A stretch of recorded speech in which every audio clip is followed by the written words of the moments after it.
ఏ శివాలయానికి వెళ్ళినా విభూతిని ఇస్తారు. కొన్ని దేవాలయాల్లో విభూతిని ప్రసాదంగా కూడా ఇస్తారు. శివుడికి విభూతికి అసలు సంబంధం ఏమిటి? శివుడే కాలం, అందుకే ఆయన ఉండేది శ్మశానంలో అంటారు. ఈ సృష్టిలో మన ఆత్మతో పాటు అన్నిటినీ లయం చేసేది ఆ శివుడే. ఎలాంటి వారికైనా మరణం తప్పదు, వారు కాలి బూడిద అవక తప్పదు. మన శరీరం అసలైన రూపం ఆ బూడిదే. అందుకే ఉజ్జయినిలో ప్రతిరోజు శివుడికి భస్మహారతి చేస్తారు. ఈ సృష్టిలో ఏ వస్తువుని కాల్చినా చివరికి బూడిద కావాల్సిందే. అంటే ఒక పదార్థం చివరి రూపం బూడిద.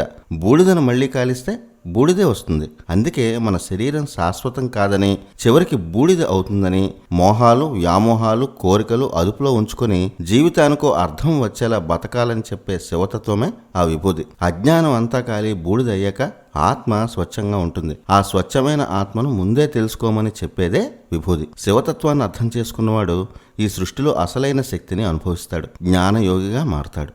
ఓం నమః శివాయ.